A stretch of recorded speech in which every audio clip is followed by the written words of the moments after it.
Olá, irmãos, tudo bem com vocês? Sejam todos muito bem-vindos a mais um estudo da Bíblia.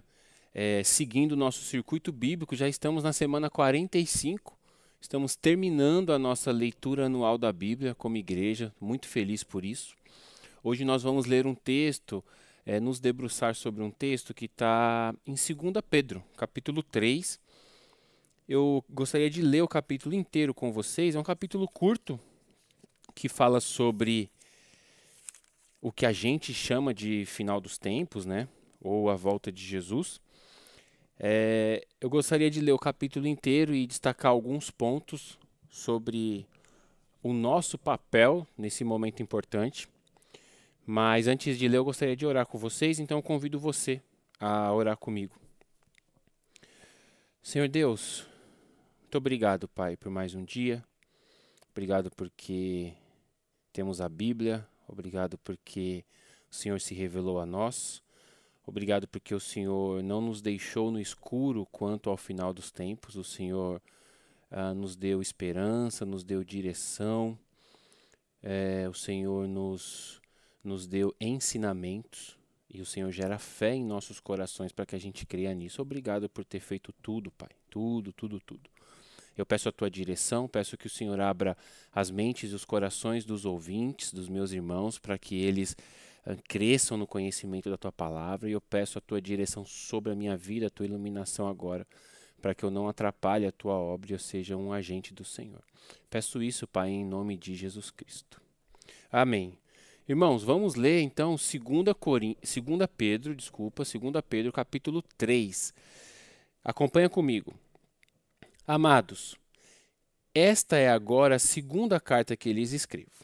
Em ambas, quero despertar com estas lembranças a sua mente sincera, para que vocês se recordem das palavras proferidas no passado pelos santos profetas e do mandamento de nosso Senhor e Salvador, que os apóstolos de vocês lhes ensinaram. Então, o apóstolo Pedro está escrevendo essa segunda carta aos irmãos, os chama de amados, uma relação pessoal. E ele destaca que desde o Antigo Testamento, né, desde os profetas, passando pelo Senhor Jesus na boca dos apóstolos, Pedro, gostaria de lembrar essas palavras a vocês. As palavras que os profetas do Antigo Testamento falaram e as palavras que os apóstolos do Novo Testamento, modo de dizer assim, falaram para nós. Ou seja, isso que nós vamos ler daqui para frente, do versículo 3 para frente, mesmo que diz respeito à volta de Jesus, Pedro está falando assim, desde o Antigo Testamento a gente está lendo e ouvindo sobre isso. Então vamos lá, irmãos. Versículo 3 para frente. Antes de tudo, saibam que, nos últimos dias, surgirão escarnecedores zombando e seguindo as suas próprias paixões. Eles dirão: o que houve com a promessa da sua vinda? Desde que os antepassados morreram, tudo continua como desde o princípio da criação. Mas eles deliberadamente se esquecem que há muito tempo, pela palavra de Deus, existem os céus e a terra. Esta formado da água e pela água, que é a terra. E pela água o mundo daquele tempo foi submerso e destruído. Pela mesma palavra, os céus e a terra que agora existem estão reservados para o fogo, guardados para o dia do juízo e para a destruição dos ímpios. Verso 8. Não se esqueçam disso, amados. Disso o quê? Para o Senhor um dia é como 1000 anos e 1000 anos é como um dia. Pedro está citando os Salmos. O Senhor não demora em cumprir a sua promessa, como julgam alguns. Ao contrário, ele é paciente com vocês, não querendo que ninguém pereça, mas que todos cheguem ao arrependimento. O dia do Senhor, porém, virá como um ladrão. Os céus desaparecerão com um grande estrondo, os elementos serão desfeitos pelo calor, e a terra e tudo que nela há será desnudada.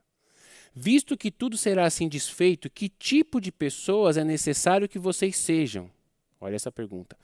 Vivam de maneira santa e piedosa, esperando o dia de Deus e apressando a sua vinda. Naquele dia os céus serão desfeitos pelo fogo e os elementos se derreterão pelo calor. Todavia, de acordo com a sua promessa, esperamos novos céus e a nova terra, onde habita a justiça. Portanto, amados, Enquanto esperam essas coisas, empenhem-se para serem encontrados por Ele em paz, imaculados e inculpáveis. Tenham em mente que a paciência de nosso Senhor significa salvação, como também o nosso amado irmão Paulo lhes escreveu com a sabedoria que Deus lhe deu. Ele escreve da mesma forma em todas as suas cartas, falando nelas deste assunto. As suas cartas contêm algumas coisas difíceis de entender, essas coisas difíceis, os ignorantes e instáveis torcem, como também o fazem com as demais escrituras, para a própria destruição deles. Portanto, amados, sabendo disso, guardem-se para que não sejam levados pelo erro dos que não têm princípios morais, nem percam a sua firmeza e caiam. Cresçam, porém, na graça e no conhecimento de nosso Senhor e Salvador Jesus Cristo. A Ele seja a glória, agora e para sempre. Amém. Bom, vamos lá. Capítulo 3 da segunda carta de Pedro está falando sobre o dia do Senhor, sobre a volta do Senhor Jesus, sobre o dia que o Senhor Jesus aparecerá nos ares com poder e grande glória. Todo olho verá, toda língua confessará que Jesus Cristo é o Senhor. Esse dia vai ser um dia de alegria para alguns e um dia de destruição para outros, né? Os ímpios serão consumidos. E daí para frente, não sabemos qual a cronologia dos fatos, mas desse momento para frente nós teremos novos céus e nova terra. Uma nova terra onde habitará a justiça. Hoje nós vivemos em um mundo onde habita o pecado. E por conta do pecado habita o quê? A injustiça. Onde os pecadores vivem como buscando seus prazeres à torta e à direita, sem medo de ser feliz, como diz o ditado, sem medo de serem pegos e quando são pegos são considerados inocentes e por aí vai. Vivemos em um mundo onde a justiça é relativa, onde a verdade não é mais soberana, onde existem verdades no plural, onde existem leituras da lei, em qualquer país que você for, né? Leituras da lei, ou seja, um juiz pode julgar uma causa de um jeito e um outro juiz julgar a mesma causa de um outro jeito, ou seja, não habita a justiça onde nós vivemos, no que diz respeito aqui a esse cosmo, essa terra nos dias de hoje. Claro que na vida do cristão, o cristão como imitador de Jesus deve ser uma pessoa que busca a justiça, que age em prol da justiça, que recusa e se ira contra a injustiça. Ira, mas não peca, mas aqui a injustiça mexe com o coração do cristão. Porque os nossos irmãos foram mortos injustamente, o nosso Senhor Jesus foi morto injustamente aos olhos humanos. Todas as pessoas que professam a nossa... Todas não, né? As pessoas que professam a nossa fé são perseguidas e mortas injustamente. E por aí vai. Esse capítulo está falando do dia do Senhor, um dia de alegria para alguns, um dia de problema para outros. Porém, esse capítulo também está falando sobre qual é a nossa posição diante desse dia. Ele diz em um determinado momento, já que vocês estão esperando isso, como vocês estão vivendo? Com as minhas palavras, né? Eu estou dizendo. Então, a mensagem de hoje é sobre, o título é, você está preparado? Segundo a carta de Pedro, segundo esse capítulo de Pedro, eu quero que você faça uma leitura sobre a sua vida e você perceba se você está preparado para o grande e glorioso dia do Senhor Jesus. Então nós vamos separar esses versículos aqui, não vamos explicar um por um, não dá tempo, óbvio, né? São quantos versículos? 18 versículos. Eu separei em 4 blocos e eu gostaria de forma... por cima, como que diz, resumidamente, passar por esses 4 blocos junto com vocês, para que a gente consiga aplicar esse texto à nossa vida. Bloco 1, versículo 10, o versículo que vai ser o nosso ponto de start aqui, o nosso começo. O versículo 10 diz assim, o dia do Senhor, porém, virá como um ladrão. Os céus desaparecerão com um grande estrondo. Os elementos serão desfeitos pelo calor, e a terra e tudo que nela há será desnudado. Parte A do versículo 11. Visto que tudo será assim desfeito, que tipo de pessoa é necessária que vocês sejam? Então, ele começa relatando algo que vai acontecer, depois faz uma pergunta. Que tipo de pessoa requer que vocês sejam? Que tipo de pessoa é necessário que nós sejamos? O dia do Senhor virá como um ladrão. O que isso quer dizer? Que ninguém sabe o dia nem a hora. Nem você, nem eu, nem os teólogos, nem os grandes pensadores, ninguém sabe o dia nem a hora que o Senhor Jesus aparecerá nos céus, nos ares, como um relâmpago que sai do Oriente e vai até o Ocidente, e todo olho verá. Ninguém sabe esse dia. Ninguém sabe quando será. A gente, através do estudo bíblico, a gente consegue pressupor épocas.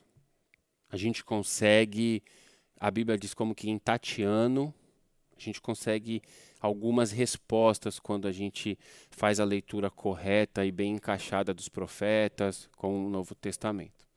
Porém, irmãos, não se engane, tá? Ninguém sabe o dia nem a hora. Não tem como a gente saber o dia nem a hora. Isso faz com que nós vivamos numa expectativa, numa espera. Agora, se você está esperando algo acontecer, que você não tem certeza se isso vai acontecer, é uma espera triste. É quase que um desespero, porque você está torcendo para que algo aconteça. Quando você espera algo que você tem convicção que vai acontecer, isso é uma expectativa. Você sabe que vai acontecer.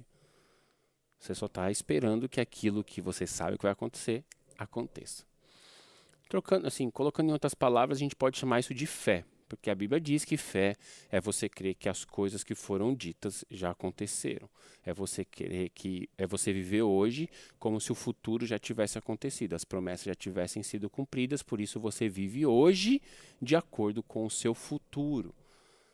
Né? A Bíblia diz que nós viveremos em um mundo de paz e justiça. Então hoje, nós, como imitadores de Jesus, nós tentamos viver a nossa vida e tocar as pessoas ao nosso redor com paz e justiça, e por aí vai. Então, o primeiro bloco é simplesmente esse versículo que é da onde nós vamos começar. O dia do Senhor virá como um ladrão, os céus desaparecerão com grande estrondo, os elementos serão desfeitos pelo calor, a terra, tudo que há na terra será desnudado. Depois... Essa carta de Pedro foi escrita antes da revelação que Deus deu para João escrever o livro de Apocalipse. Depois, no livro de Apocalipse, você vê essa sequência que ia acontecer, se eu não me engano, em Apocalipse 6. Então, lá em Apocalipse, nós vamos ter as trombetas, depois os cálices, os selos e por aí vai. Em Apocalipse 6 vai falar desse momento aqui. Leia lá, se você tiver curiosidade para saber como acontecerá o dia do Senhor. Mas Pedro fala disso rapidamente e faz essa pergunta que é meio que o nosso tema. Visto que tudo será assim desfeito, que tipo de pessoa é necessário que vocês sejam? Ou seja, resumindo, isso vai acontecer, fato. Qual é o tipo de pessoa que você deve ser? Aí você fala, Pedro, eu que tinha que te perguntar isso, porque você que está me ensinando. Exatamente. Então, eu vou responder essa pergunta, seguindo o próprio raciocínio de Pedro. Qual é o tipo de pessoa que você tem que ser para demonstrar ao mundo que você anseia pela volta de Cristo, que você está esperando a volta de Cristo? Bloco 2, versículos do 3 ao 9. Antes de tudo, saibam que nos últimos dias, hoje, nossos últimos dias... Pausa. Lembrando que os últimos dias começaram com a subida de Jesus ao céu, Atos capítulo 1, até a gente hoje. Então, os últimos dias não são aqui, não diz respeito aqui à nossa geração. Os últimos dias começaram nos anos 1900. Não, não. Biblicamente, nós vivemos biblicamente nós vivemos o que a Bíblia chama. É óbvio nessa frase. Então, vamos melhorar isso. Teologicamente, nós vivemos o que a Bíblia chama de últimos dias, desde que o Senhor Jesus subiu aos céus. Então, depois que o Senhor Jesus nasceu, morreu naquela cruz, ficou 3 dias, ressuscitou ao 3º dia, ficou 40 dias com o povo. Tudo isso foi um cumprimento de profecias e promessas bíblicas. Quando o Senhor Jesus sobe aos céus glorificado, dali para frente inicia-se essa etapa chamada biblicamente de últimos dias. Tá bom, dito isso, volta aqui. Antes de tudo, saibam que nos últimos dias surgirão escarnecedores, zombando e seguindo as suas próprias paixões. Então, nestes dias, nós teríamos, e nós temos hoje, pessoas que zombam da nossa fé. Pessoas que fazem piada com a volta de Jesus. Pessoas que escarnecem, que tiram sarro, que tomam por menos, tomam por qualquer coisa, que não respeitam a fé do cristão de que Jesus voltará um dia. A Bíblia diz em outros lugares que isso aconteceria dessa maneira. Eles vão zombar da gente e vão seguir as suas próprias paixões. Claro, existe as pessoas que seguem Jesus e negam as suas próprias paixões, que somos nós, a igreja, né, a noiva de Cristo, a igreja pura. É uma igreja santa que está negando as paixões, os desejos carnais, pecaminosos, para seguir a Jesus. E existem os zombadores, que tiram sarro da fé cristã e seguem as suas próprias paixões. Eles dirão, esses zombadores, o que houve com a promessa da sua vinda? Desde que os antepassados morreram, tudo continua como desde o princípio da criação. Ou seja, eles usam esses dois argumentos. Cadê aí? Vocês estão falando que Jesus vai voltar, mas cadê? Ele nunca voltou. Desde que o mundo é mundo, todo mundo fala isso. Desde que desde que eu andava com a minha avó, que minha avó era viva, ela falava que Jesus ia voltar e não aconteceu nada. Então, é isso que eles vão dizer e a Bíblia já estava prevendo isso. 5. Mas eles deliberadamente se esquecem que há muito tempo, pela palavra de Deus, existem os céus e a terra. Esta é formada da água e pela água. E, pela água também, o mundo daquele tempo foi submerso. Pela mesma palavra, os céus que agora existem estão reservados para o fogo, guardados para o dia do juízo e para a destruição dos ímpios. Então, Pedro está falando assim, esses zombadores, deliberadamente, de propósito, eles esquecem da criação. Ou seja, eles estão tirando sarro da fé cristã, das doutrinas cristãs, eles estão zombando de nós, mas eles optam por não olhar para a criação. Eles optam por esquecer de que essa criação foi feita, né? A natureza, o cosmos foi criado por Deus, pela palavra. Esse cosmos um dia se acabou em água, por causa da vontade de Deus. Se esse cosmos um dia acabou em água por causa da vontade de Deus, por que isso não pode se repetir agora pelo fogo? Então essas pessoas zombam dos cristãos, mas eles fazem questão de esquecer o que aconteceu. Pedro está se comunicando, volta para o tempo de Pedro. Pedro está se comunicando com os judeus, com assim, o povo que conhecia a cultura judaica. Era um povo que não duvidava do dilúvio, não duvidava do Deus Criador, não duvidava. Eles estavam zombando da volta do Messias. Porque hoje você pode falar, Pedro, os meus amigos não acreditam no dilúvio, não acreditam que Deus criou. Beleza. Não é sobre os seus amigos que esse texto está dizendo. Esse texto está falando sobre as pessoas. Também se enquadra em um certo aspecto, mas esse texto está falando das pessoas que, digamos assim, tem uma criação cristã, uma cultura cristã, sabe que Deus criou as coisas, mas não acredita nesse negócio muito de Jesus vai voltar. Aí Pedro fala assim, eles estão zombando da gente, mas eles esqueceram de propósito, porque incomoda a cabeça deles, então eles fazem questão de tirar da cabeça. Eles esqueceram que Deus criou tudo, o Deus que criou tudo mandou o dilúvio, após o dilúvio nós estamos aqui, e esse Deus que fez tudo isso pela palavra dele, vai juizar a terra. Pela mesma palavra, os céus e a terra que agora existem estão reservados para o fogo, guardados para o dia do juízo e para a destruição dos ímpios. Então a terra vai ser juizada pelo fogo e os ímpios serão destruídos. Ímpio é quem não tem piedade. É a pessoa má. Verso 8. Não se esqueçam disso, amados. Então ele estava falando daquele povo, agora ele volta e chama de novo os irmãos de amados. Não se esqueçam disso. Para o Senhor, um dia é como 1000 anos, e 1000 anos é como um dia. O Senhor não demora em cumprir a sua promessa como vocês julgam. Ao contrário, ele é paciente com vocês, não querendo que ninguém pereça, mas que todos cheguem ao arrependimento. O Senhor Deus não está demorando para cumprir o plano dele em Jesus. Para Deus, um ano são como 1000 dias. Não, 1000 anos. 1000 anos são como um dia e um dia como 1000 anos. Nós estamos 2000 anos para frente de Jesus. Então, nessa linguagem poética de Pedro, se passaram só 2 dias, Deus não está demorando. Agora, independente dos prazos, olha que linda a explicação de Pedro. Deus não está demorando para cumprir a promessa. Deus está sendo o quê? Paciente. Leia aí. O Senhor, verso 9. O Senhor não demora em cumprir a sua promessa. É uma afirmação, ele não está demorando, como vocês acham. Ao contrário, ele é paciente com vocês, não querendo que ninguém se pereça. Que ninguém pereça, aliás, mas que todos cheguem ao arrependimento. Por que Jesus não voltou ainda na linguagem de Pedro? Porque Deus está sendo paciente. Então pensa você, isso vale para mim também. A gente que não aguenta mais ver a maldade. Ontem eu fui no cinema assistir o filme Sound of Freedom, sobre o sequestro de crianças, né? O sequestro de crianças para prostituição infantil e pornografia infantil.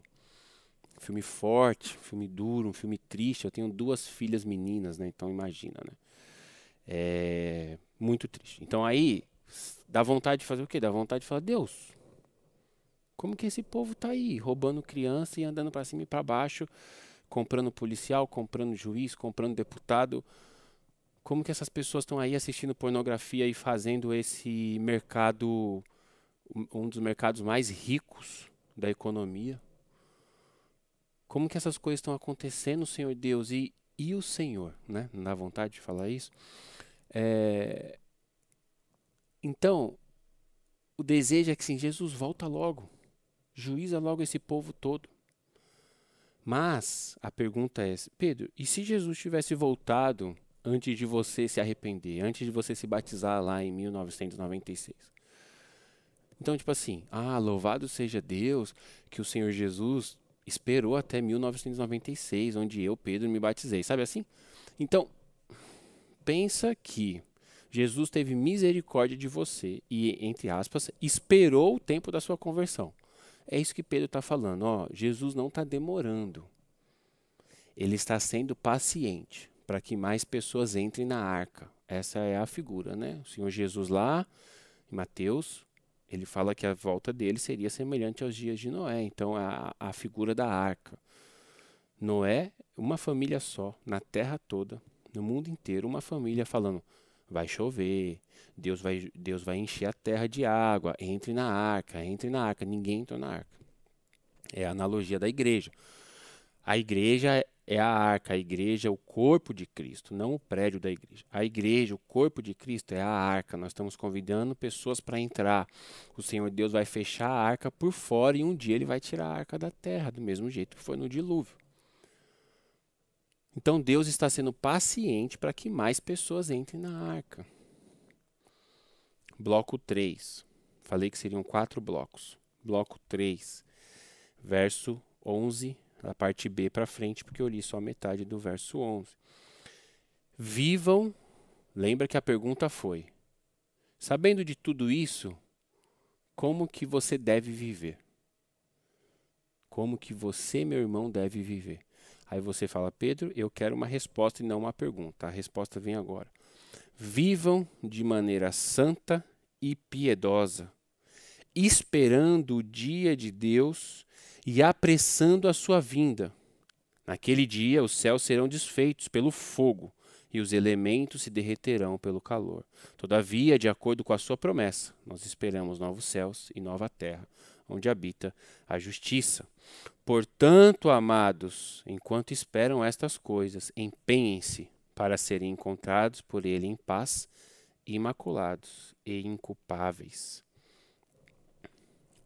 Olha que interessante. Como que nós devemos viver?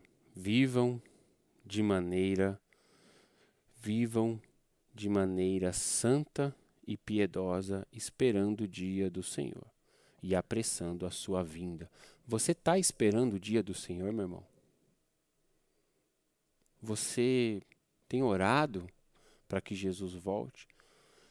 Você deseja esse dia, você deseja esse encontro, você ama Jesus a ponto de falar, Senhor Jesus, eu não quero realizar nada aqui, eu não quero nada aqui, eu te entrego todos os meus sonhos, meus desejos, minhas vontades, eu quero o Senhor. Eu quero me prostrar aos teus pés, eu quero lavar os teus pés com as minhas lágrimas, eu quero te ver. Você está esperando Jesus? Se a resposta for sim, Pedro vai dizer que vivam de maneira santa e piedosa, esperando o dia dele e antecipando a sua vinda. Então, pontos, vamos destacar os pontos aqui. Vivam como? Como que você deve viver? Como que é a vida daquele que espera Jesus voltar? Uma vida santa e uma vida piedosa. Uma vida santa, separada.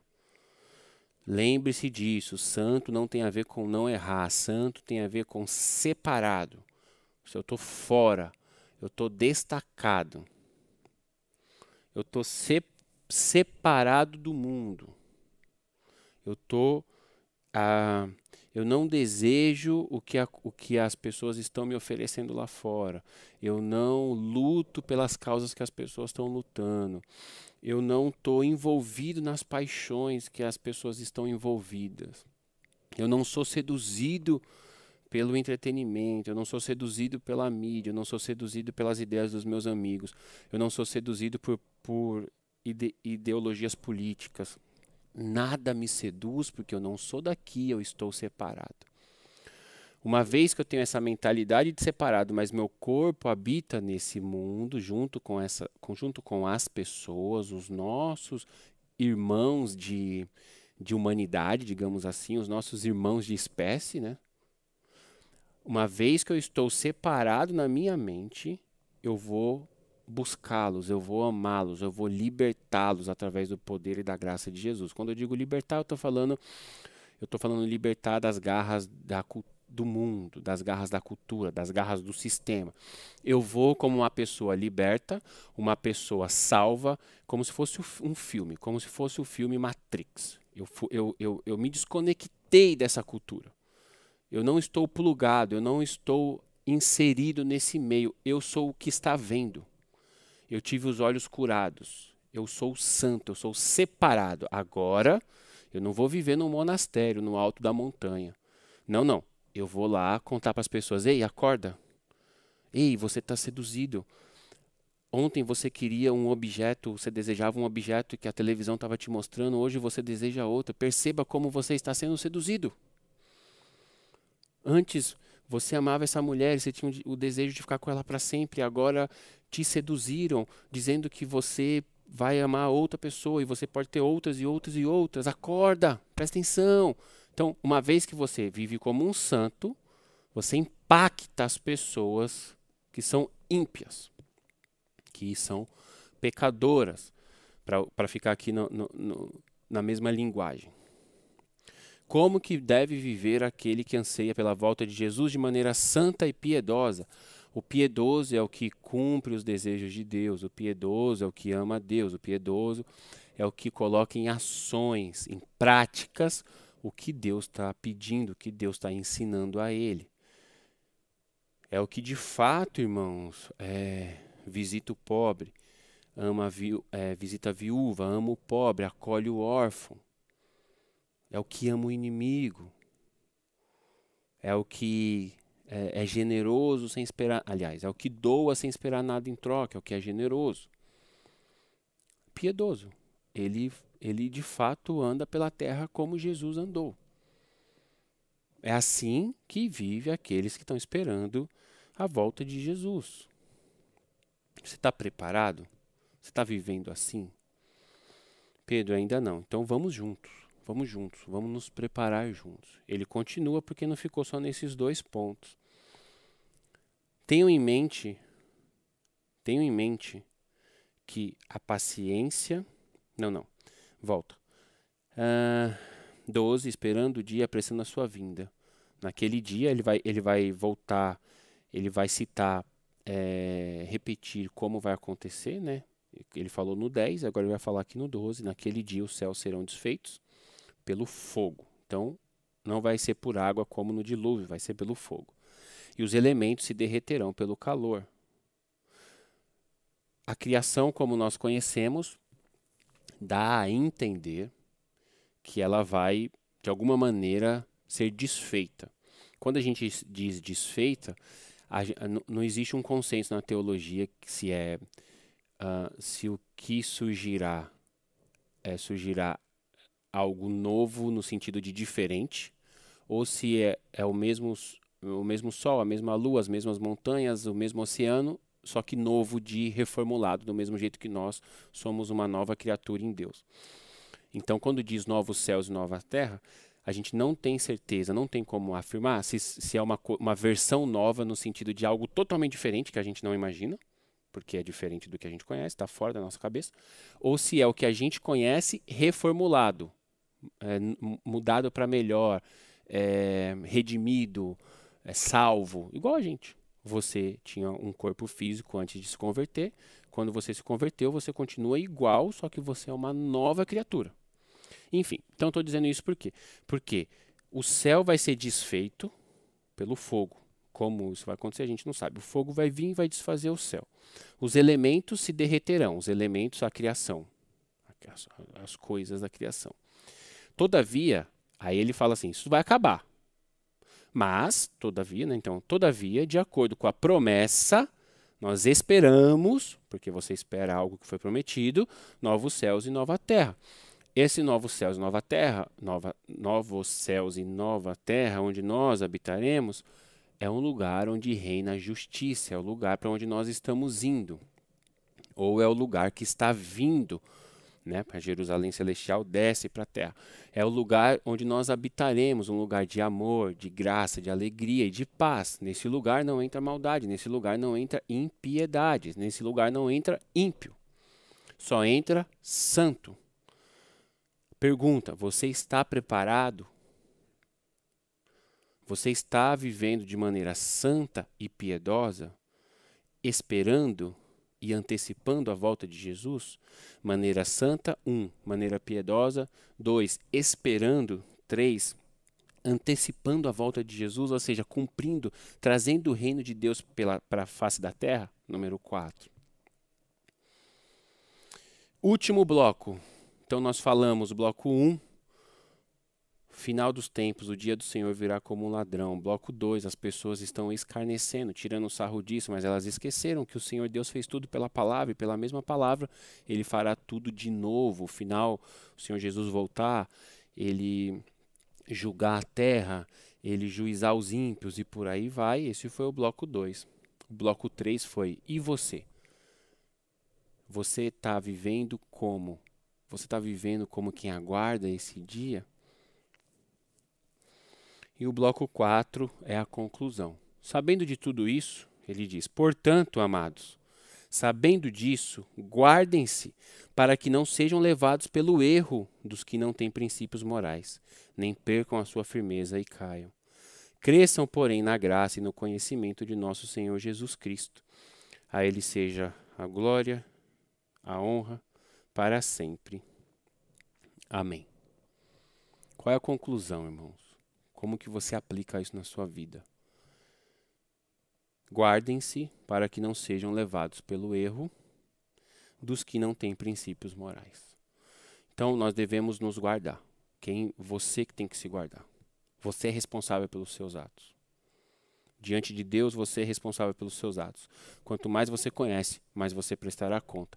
Quanto mais vezes você foi à igreja, quanto mais vezes você ouviu a palavra, mais guardado você deve estar. Por isso, cada erro seu, mais contas você vai prestar. Mas é meio óbvio isso. Você não cobra de uma criança de 3 anos o que você cobra de um adolescente de 16. Já falei isso aqui. Se você está sentado à mesa, comendo em família, o seu filho de 3 anos tem um ataque de raiva por alguma coisa, ele pega o copo, joga no chão, você vai dar uma bronca, vai pôr de castigo, você vai fazer lá o que você faz na sua casa. Se o seu filho de 16 anos faz isso, é completamente diferente.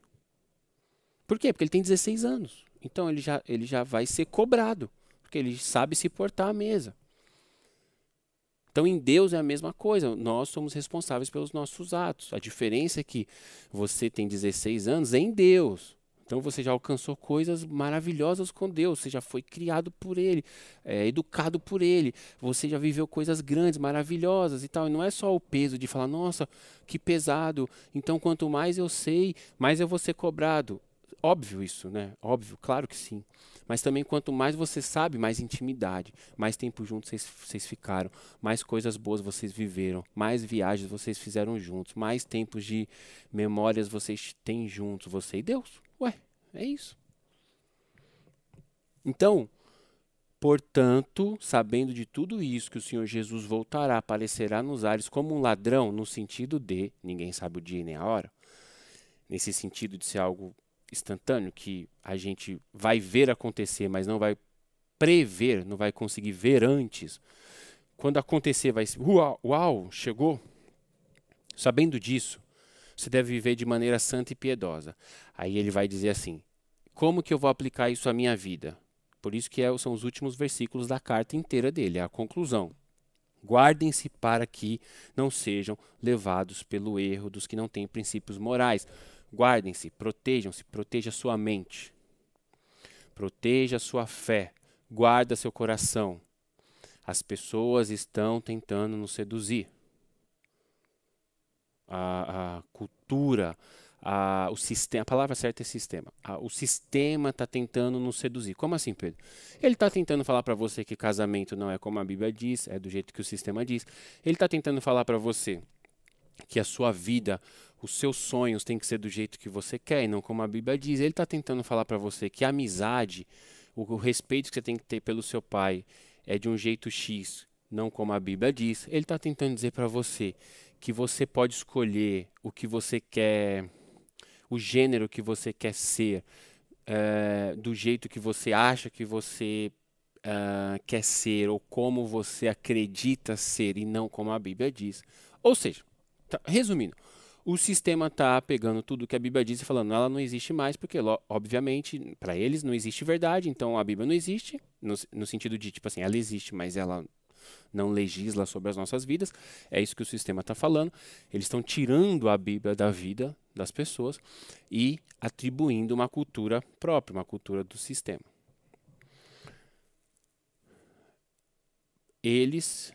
O mal, né? Porque o sistema, o mundo jaz no maligno, né? Então não existe uma pessoa maldosa que está manipulando tudo isso. Existe o diabo que está manipulando tudo isso e usando as pessoas. Tá bom. Essas pessoas usadas pelo inimigo e o próprio inimigo estão seduzindo o mundo. Aí o seu papel é se guardar, se proteger. Viver como separado, santo. Você se guarda na palavra de Deus. É como se a palavra de Deus construísse ao seu redor muros de proteção. Então você precisa se guardar, irmão. É sua responsabilidade e é minha responsabilidade me guardar. A gente, como irmãos, a gente se ajuda. Um ora pelo outro, um conversa com o outro, um aconselha o outro, um ensina o outro.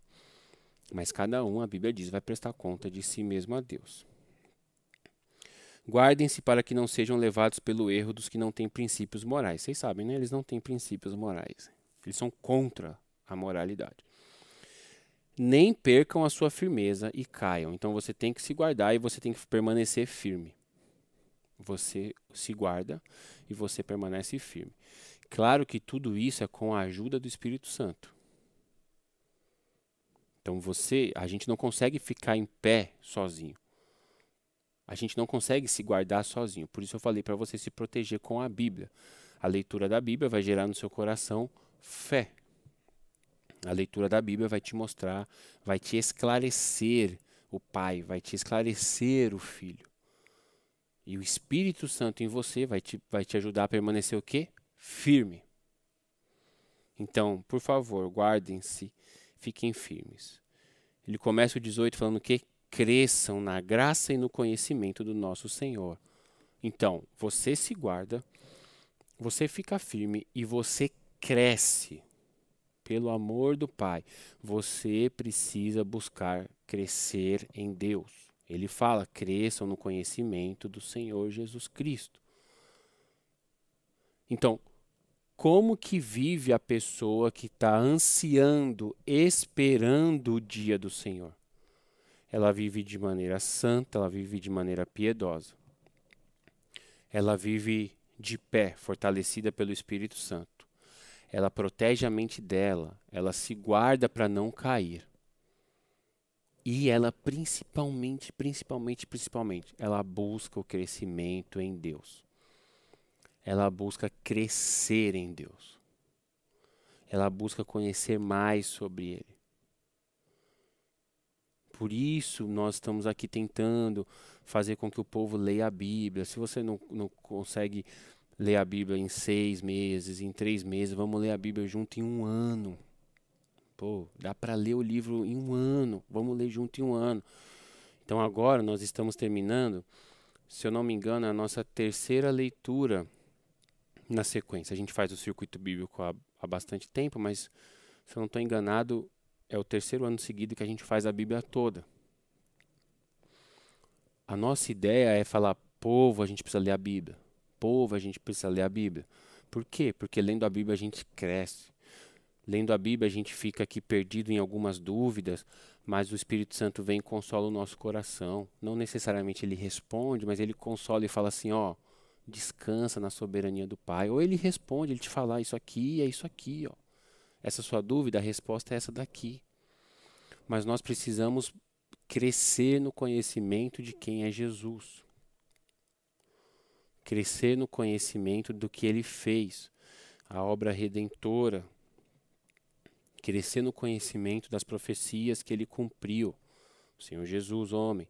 Crescer no conhecimento das profecias que faltam serem cumpridas ou faltam ser cumpridas. Precisamos saber quais profecias faltam ser cumpridas. Precisamos conhecer as promessas, crescer nas promessas. Porque quando você conhece as promessas, você descansa melhor, você espera, você sabe o que esperar. Então, meu objetivo hoje não era necessariamente falar sobre como será o dia do Senhor, mas qual tipo de pessoa você deve ser no dia do Senhor. Você está preparado? Então, em nome de Jesus, a minha oração é que você consiga viver. E eu apresento agora essas palavras a Deus, em nome de Jesus. Que você, meu irmão, consiga viver de forma santa, piedosa, esperando a volta de Cristo. Protegida, guardada, que você esteja guardado e protegido atrás do fogo do Senhor. Dentro das paredes, dos limites da Bíblia. Para que sua vida esteja guardada das influências do sistema.